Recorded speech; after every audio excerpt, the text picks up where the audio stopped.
concern is with the drivers, because some of those drivers weren't prepared, whether either through them not getting the message or the operators, their controllers not telling them what was happening.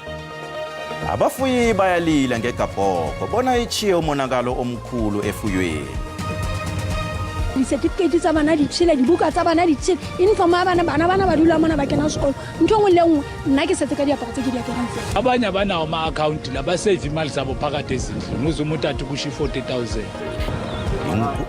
Inkulungwana ngenkulungwana zabantu basele esihlengeleni ngomlilo otshe eGauteng ngemva kokuthi abantu balenge ukuzifuthumeza ngamakhaza ebekakhona ukusukela ngepelaveke.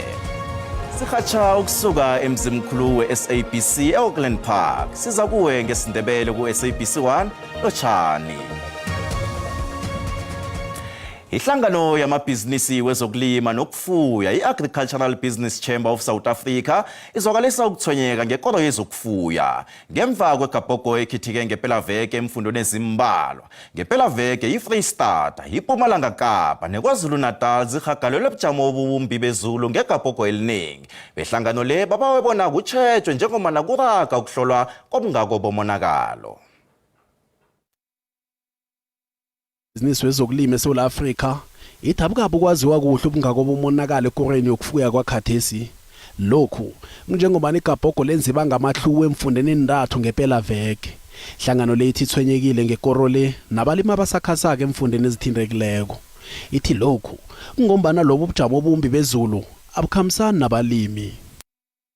At the Agricultural Business Chamber, we particularly haven't heard much of the impact in some of these regions, in part really because of the inability to travel. Bamathaka bekabhajwe egabhogweni endleleni N3 balahlekile solo kusafunana nabo nanje. With the drivers, because some of those drivers weren't prepared, whether either through them not getting the message or the operators, their controllers not telling them what was happening, or whether they just couldn't get to anything to make themselves safer. Kwepahla endleleni iRoad Freight Association ethi kube nokuriyada ngenxa yamathaka abhajwe endleleni eziyemasangweni wemkhawulo ngenxa yegabhoko. Nanyana kunjalo ubungako bokuriyada bulindeleke ukuthi imenyezelwe emphakathini ngeveke ezako. Nakusenjalo beziko lobujamo bezulu eSouth Africa babawe imphathimandla zelizweli ukuthi zorobhe khudlwana eqinisekiseni ukuthi amalunga omphakathi azithathele ehloko iyeleliso zabo khona kuzokukhandela ukubhubha kwabantu. Abantu abanengi bayalila ngamakhaza ahageleko la kodwa nanyana kunjalo besizo elihabako eGauteng bebaphasi phezulu bacima umlilo ochiya abantu abangaphezulu kwenkulungwana ezimbili banganabuyo ngemva kobana imhlahlana yabo iche yabamlotha ePitori ngepelaveke. Kanti eJohannesburg abacima imlilo bafike bathelekile emakhiweni ebewutsha eJeppes Town. Umakhiwo lo bewuhlukaniswe ngamakamurwana achiswa umlilo echiye imndeni eli-18 inganabuyo. Izakhamuzi emhlahlaneni yeSymmetry zisele zidobhadobha kusesenokubhatekelo. Nakubentwana bona amakhaza azenzele phezu kwabo njengoba imindeni eminingi ithoma phasi ngokwakha ngemva kobana umlilo utshise imhlahlana emakhulu abunane. Di-ID di tshile, di-certificate tsa bana di tshile, dibuka tsa bana di tshile, uniform ya bana ba dula mona ba kena sekolo. Ntho nngwe le nngwe nna ke setse ka diaparo tse ke di apereng fela. Imbiko ithi izakhamuzi zibhalile ukuhlaliswa ematendeni abahlonyelwe wona ngemva kwesihlakalo esimi. Lento ifana nekhesi le ngoba unyaka nonyaka umuntu kwamele aqale phansi. Unyaka nonyaka umuntu kwamele aqale phansi. Abanye abanawo ama-account la basave imali zabo phakathi ezindlini uze umuntu athi kusho i-40,000. Besizwe lehaba ngethwane bathi yimphathimandla zisebenzisana nababelana abahlukahlukeneko namaziko wangeqadi ukusiza bongazimbi kanti akwaziwa bona umlilo lo ubangelwe yini. Eshwa khona oselekile lana khona la ngenxa yomlilo omunye uphuthunyiswe esibhedlela ngenxa ukuthi eshile basiwa Steve Biko Hospital. Omunye umama ube ne-medical complication shuthi uye wagula wabe sephuthunyiswa eMamelodi Hospital. Nakusesenjalo isele inganabuye imndeni eli-18 ngemva kokutsha komakhiwo eJohannesburg. Residents are encouraged to continue to exercise caution while using heating devices, not to leave them unattended, so that we can be able to prevent fire incidents which might occur during these extremely cold temperatures. Izakhamuzi zikhuthazwa bona zitsheje insetshenziswa zokufuthumeza nokupheka njengoba nasela zokuphela amakhaza. Injamiso zenhlangano zamabhizinisi ziyararana eKatlehong ePumalanga eJohannesburg. Ihlangano ejamele abosomabhizinisi bendawo ingene ngendlovu yangena emhlanganweni wehlangano iBhosa nabebikindaba lapha ifike yaphazamisa khona uMusi Mayimane ukuthi akhulume ngenlilo zabanikazi bentolo. Kuthome kuhle iBhosa ebambe umhlangano nembikindaba. Kodwa nakhe ngekube isikhathi esingangani zajika izinto. Let me speak the side of my story. Let me speak the side of my story. Isiqhenyana esichagalako singene sathikameza umhlangano lo. Balila khulu ngomraro wokuhlukana kwesakhiwo sentolo zomphakathi. Abosomabhizinisi bendawo batshele iBhosa ngemiraro khona endaweni le. Is a gentleman who's known as Mzambia in this community. He is part of the Kataras Shop Owners Association that is linked to Family Tree, whose relationship with the Department of Economic Development is the subject of scrutiny by the Gauteng Provincial Legislature. There is a finding that there needs to be a forensic investigation to look into the relationship between Family Tree and the department.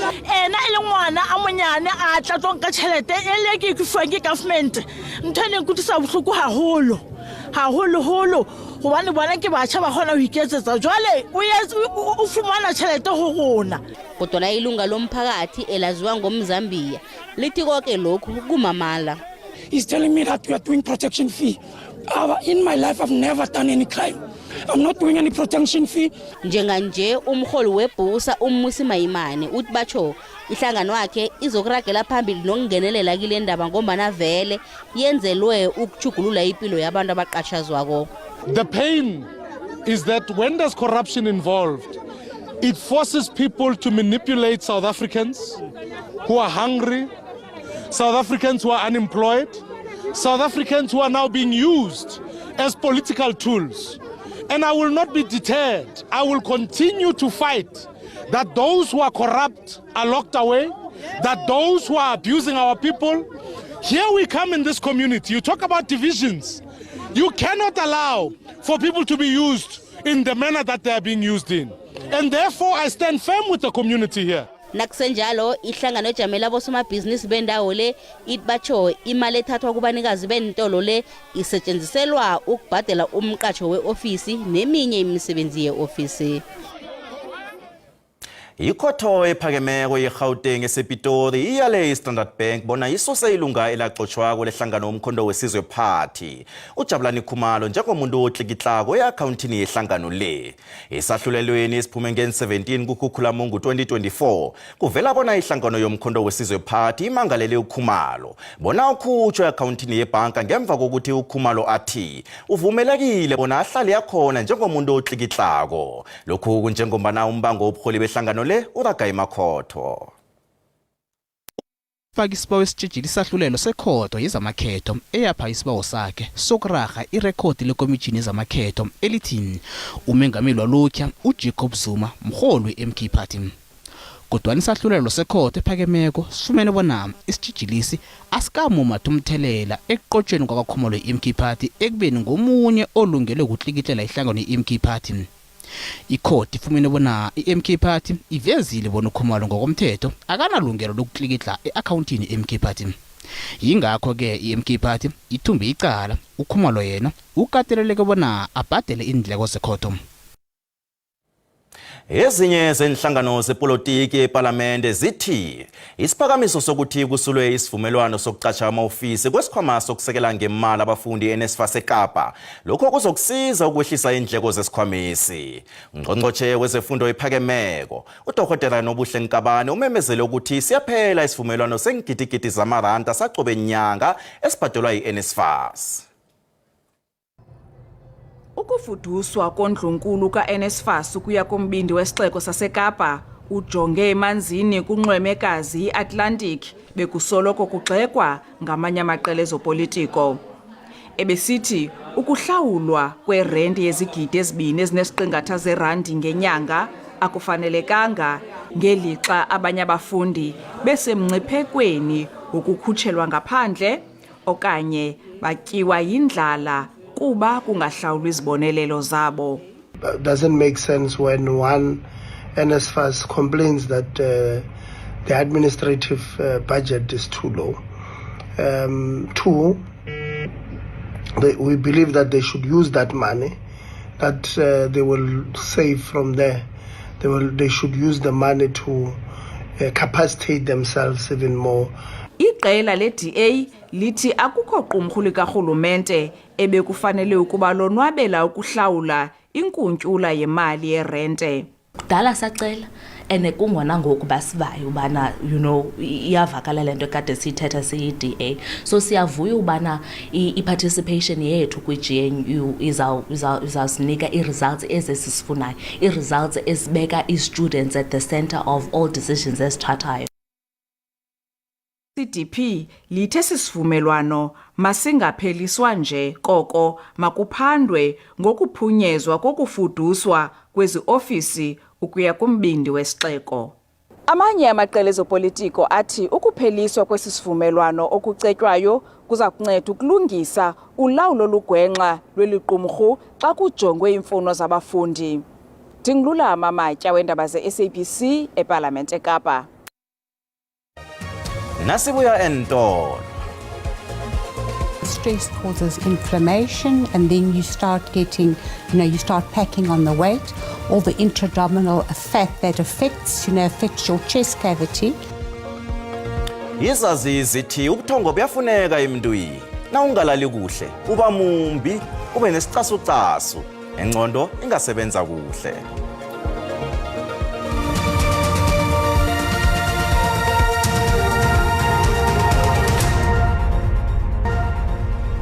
Sisaraga nendaba lapha na uceda ukungena siyakwamukela indaba ezi uyazithola ku YouTube, SABC Plus na ku Facebook. Ihlangano ekhuthaza abantu ukuthi bajayeze imizimba yabo ukuyiphumuza ngokulala. Ithi ukulala ngikho okwenza uphile kuhle emzimbeni begodi uthabuluke nengqondweni. Ukulala asikwenzeli ukuphumuza umzimba nje kwaphela, kodwa kuyavuselela nengqondweni. Kukwenze nokuthi ube muhle, uthandeke. Izazi zithi na ungalali kuhle, uba mumbi, ube nesidina, kanti kwasawena uba nesicasucasu. Ufundo ziveza bona ukuphilelwa kuphazamisa ezinye izitho zomzimba okungagcina kwenza umuntu bona ingqondo yakhe isebenze buthaka abe abanjwe ngamanye amalwelwe. Udokotela osebenza ngemthambo obuye abe sisazi sezobuthongo udokotela uBoniface Kapsejip uthi abantu abangaba baphesenti ama-30 baphila nobulwelwe bokungalali kuhle. Banendlela zabo zokuzidunduzela bona balale. 30% of the population with sleep problems. Yeah. And depending on who you're talking to, the age, the occupation, you'll find that it's more prevalent in certain populations. In general terms, we categorize them as either too much sleep or less sleep. Ubuye abe mnqophisi we-skin renewal udokotela uMaureen Alem uthi ukubhalelwa kulala namkha ukungalali kuhle unande uphilelwa kwenziwa ukuthi abantu abayi kwedokotela bayazihlolisa ukuthi balatshwe. Umuntu kaningi banesikazicabangele nje ukuthi mhlawumunye ucabanga kakhulu namkha uthole khulu. Deep sleep, your whole body relaxes because that's part of deep sleep. Yeah.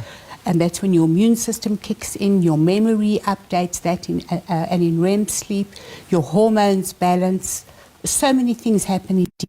But what happens, your whole body relaxes, the tongue falls back and stays back for 10 seconds or more, and your saturations, your oxygen saturations drop. They can go down as low as 70.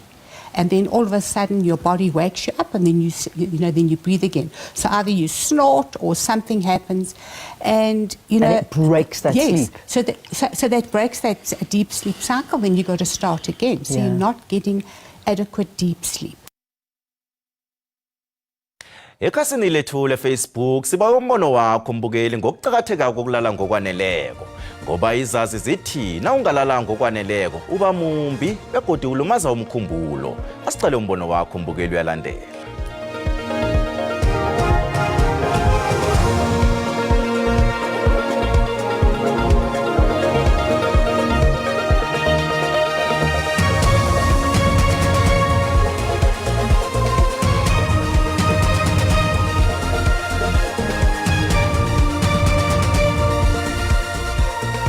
Uma ngabe kade ngalele ebusuku ngiye ngizwe nasemini ukuthi hayi ngeke. Ingqondo ngathi ayiphelele kahle, engathi iyaphambana. Ubamba la, ubamba le, ubamba uyeka njena uzuthi ube late nala uyakhona. Umqondo ubambi kahle vele mawungalali enough. Thina siyalala kakhulu mara sibambi kangangani. Hayi kunabantu abaningi balala kakhulu kwambala mara abambi namhlanje. Ukuba umuntu uzalwa nakho hayi ukuthi ngende kulala ngiyalonga. Ebengayazi leyo ukuthi mangwalala ngoba umuntu. Ukulala kuhle khulu. Ngombana mawulele uyalibala konke kwasemperegweni nenkinga okweke wabhekana nazo noma ngikhaya. Uyakhona kuyiqiniso ukuthi umuntu ufanele alala aphumule ukuthi umqondo wakhe uzokwazi ukusebenza kahle. Kubalulekile ukuthi ulale ngesikhathi and ulale uphumule nomzimba ufuna ukuphumula ngesikhathi. Ukulala kubalulekile. Kuye kubonakala nabo baseParliament belala ubonakalisa ukuthi kubalulekile ukulala. Umuntu kufanele alala ama-iri ayi-8. Akusekho ukulala kahle ngoba kufanele uvuke uhambe uyopatanisa. Umbono wonke wombukeli SABC ayizokutheswa umlando wokuziphendulela kombono wombukeli. Ihlangano eyengamele yamalimi Pan South African Language Board PanSALB ithi sebenzisana neGoogle ukwenza bona kube nephimbo elikhulumako nakunento obuza ngayo ngelinye lamalimi ayedinywe yamathuba esikhathini esadlulileko. Abahathi abo bomakekere bafake isililo bathi amalimi akasetshenziswa ngefanelo emhathweni. IPanSALB ibawe amalunga omphakathi ukuthi abike nangabe kunomuntu ongatoliki zona okhuluma kumbi elinye lamalimi. Ngo-2005 i-SABC yakhe yahlatshwa khulu, ihlatshwa ingwenyama yamaZulu ngokusebenzisa isiqubulo esithi SABC 1 yamampela. Ilange lakhothamako uGoodwill Zwelithini walila ngokuthi lokhu kukusebenzisa kumbi ilimi lesizulu ngombana ikulumo ekungiyo ngethi yangempela. Mhlapha nje abomakekere kezokurhatsha bazwakalise ukuthwenyeka ngokuthi kuya ngokuya kuyafadalala ukusetshenziswa kwamalimi ekungiwo nakurhatshwako. It would seem as if these days people are starting to ignore our indigenous languages. People think that our languages carry no value, they've got no value. And it is very important that every citizen in the country, irrespective of cultures, we need to preserve our own languages. It's still very important for us to teach these young ones their mother tongue or African languages. But the leader in this can be the Department of Education. Abahathi laba bahlabe iPanSALB ngokubhalelwa kulonda ilimi ekingilo nakurhatshwako. We've got a program that we're working with Google, and we're actually encouraging radio stations, especially our public broadcaster as well, to ensure that data sets are made available, specifically for speech to text, so that it's only when these data sets are available can there actually be corpus developed around that, and we can then ensure that we work to so that there's access. And as you know, most of our learners and scholars and young people embrace this. IPanSALB ithi isebenzisana neGoogle ukwenza bona amalimi ayedinywa amathuba esikhathini esidlulileko atholakale ngokupheleleko ku-inthanethi. Kodwana-ke abanye abavezi bendaba kwa-SABC bathi ukusebenzisa ilimi elingakahleleki kuhle kuyasiza ukukhulisa inomboro zabalaleli. For a show to grow, have enough audience to attract revenue, you need to have a target market. So the informal language in lifestyle shows is justified because that's how the majority of the people talk. IPanSALB ithi izokusolo ibeke elihle libukhali. Ezemali iranda linzinzile nalinganiswa nezinye imali ezikulu.